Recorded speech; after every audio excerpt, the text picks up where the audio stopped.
Hi, Dr. Lou here to talk about tabletop game interfaces. Technically, this is user interface or UI for short. I remember reading a doctoral dissertation about games once that said tabletop games don't have an interface. Of course, they do. It's just not an electronic interface. The interface is how you see what the status is of the game, how you manipulate or control the game, tell it what to do, how the game communicates to you and how you communicate to the game. And that happens in tabletop games as well as in electronic games. It's regarded as much more important in video games because there a bad interface can absolutely ruin the game. If you don't know what's going on or you don't know how to make the game do something, you're sunk. There's much longer experience of interfaces in tabletop games. They're simpler in tabletop, and you can jimmy something together in tabletop if it's not doing what you need it to do, whereas you can't do that with video games. Familiarity is the key here. And there's a considerable value to familiarity. For example, I have a Nissan, which is an excellent vehicle, but when I try to operate the interval wipers, I have to turn a knob one way or the other to make them go faster or slower. And that's not familiar to me, and I constantly, after owning the car for many years, sometimes don't turn it the correct way. It's just, I never got familiar with it. It also has a special kind of key. The first time I got one when I rented one, I didn't know how the key worked. I had to, it's called keyless interface. It communicates by radio with the car, and you just have this fob. I didn't know how the thing worked. I had to read the little manual that was in the glove compartment because I wasn't familiar with it. Now it's natural and I know exactly how it works. But when I wasn't familiar with it, I had a problem. So interface is a rare aspect of game design where innovation is not expected and is not welcome often. It's so important in video games that AAA video games studios may employ a separate interface designer, and that's all they work on. Now, I've included here a URL of a discussion of web interfaces, but it applies to video games and even tabletop games just as well. Now, some people like to use the word intuitive, and usually this term just means familiar or even easy. Now, there are more or less intuitive bits to interfaces, but not very many. For example, in video games, if you put a button up against the side of the monitor that you can't move past, it's easier to press the button with your mouse pointer. Certain color combinations are easier for the colorblind. That's intuitive, I suppose you'd say. But most of what's called intuitive is merely familiar. Get someone not used to game conventions to use an interface that you think is intuitive, and you'll find out it's not easy because it's not familiar to them. A board is itself an interface. And of course, often it's not actually needed because a board is often used as a status tracker to substitute for keeping track in some other way. For example, in Munchkin Deluxe, you can track character level with the board, and that's all it does. But Munchkin existed for a long time before that, and people tracked the levels a different way. They didn't need a board.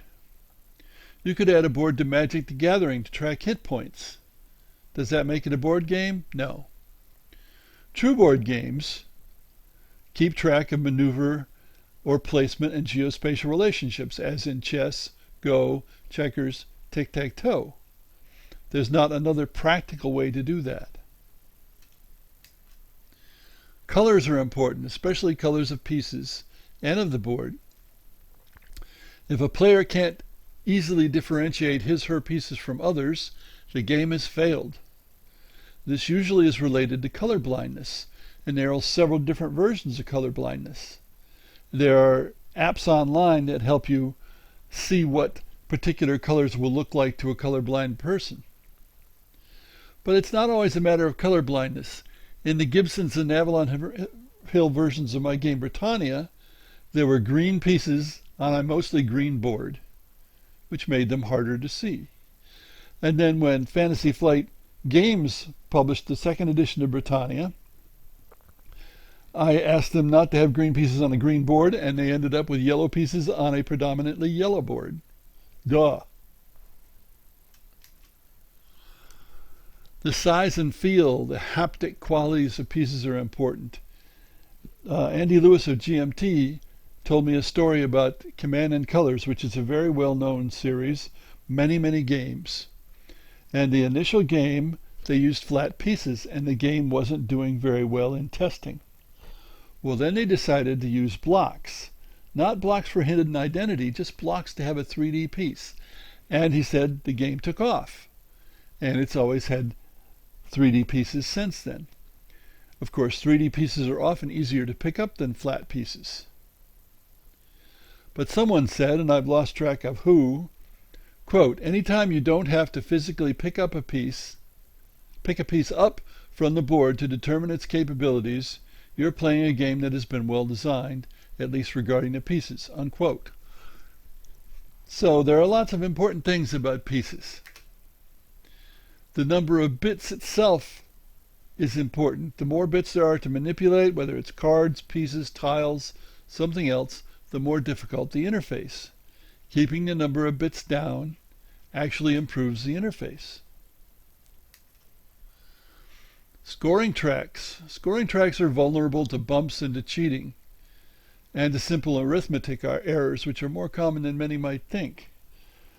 Now, the alternative to scoring tracks is to write the score down, and that's generally regarded as more complicated and more difficult than using the scoring track. Many publishers don't want to require their users to write anything down. Progressive takeaway lines. There must be a common name to represent this interface element, but I don't know what it is, so I've tried to describe it. This is a line of numbered squares or circles on the board or on a player layout that begin the game with a piece on every position, a cube or a cylinder.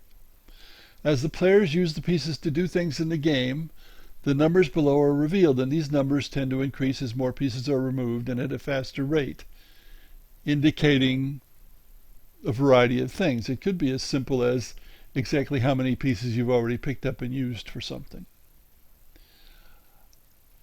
I would dare to call this an elegant way to keep track of how much effort you've expended at the cost of using a lot of cubes or disks. The Nordelle is a frequently used interface element in Euro-style tabletop games. This may be a physical multi-sided piece that you rest on a particular side, or it may be a segmented circle on the board with a piece for each player moving around it. The purpose is to regulate and limit the actions a player can take in the next turn, because they can only reach the immediately forward locations on the Nordelle. So it introduces an element of linearity in player action, which can be interesting in a game, although often is not the way the real life works. But insofar as Eurogames tend to be abstract anyway, the lack of connection with reality doesn't matter. Now, I haven't talked about cards as part of an interface, but of course, big cards are easier to read than small cards. And we get lots of games with cards that have a lot of different symbols on them, meaning this, that, or the other thing.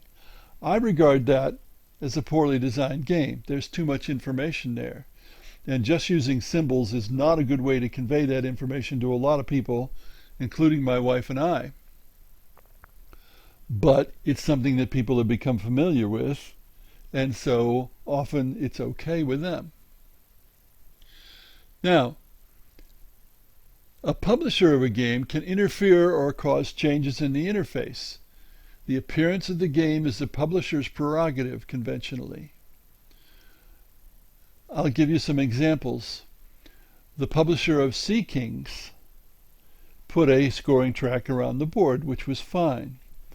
The scoring track I'd used had been an 8.5 by 11 sheet of paper, but I made the low numbers boxes very large because there were a lot of scoring pieces, 3 per player, and there was a lot of occupancy of that. When the artist made the score track on the board, he ignored that possibility. He didn't know how the game was played, and so every box was the same size. There were far more boxes than were needed, but the lower number boxes were not nearly big enough. And I told the publisher that, and they blew me off because they'd already paid the artist to do it the way he ended up doing it. Another example, in Stalingrad Besieged, which uses the same system more or less as Hastings 1066, which is almost entirely cards. The publisher decided to include 3 kinds of cards and a mounted board. In Hastings, the board was a sort of virtual thing where the cards laid on the table also made for the board. Well, in Stalingrad Besieged, you have a board, you have little cards, much smaller cards to fit on the board, you have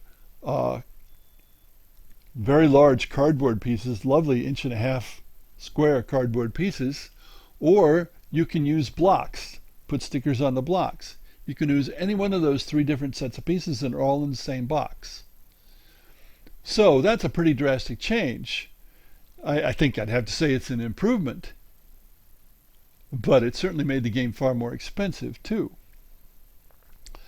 Then we have the PSC version of Britannia that was recently reissued with figures. The colors of the figures are a problem. Two of the colors are hard to differentiate. And that's even worse on the cardboard pieces. The sculpts of the figures, 2 of them look much too much alike. Now that's something that unfortunately is hard to tell when you see a photograph of the piece, which I did. How do you test this beforehand? Well, at some point, the publisher received tests of these figures that had been made, but they didn't recognize or decided to just ignore the problem of differentiating between 2 of the figures. That's the kind of thing that can happen, and the designer has absolutely no control of it. Don't underestimate the importance of the interface. It can go far to make or break a game. Thanks for listening.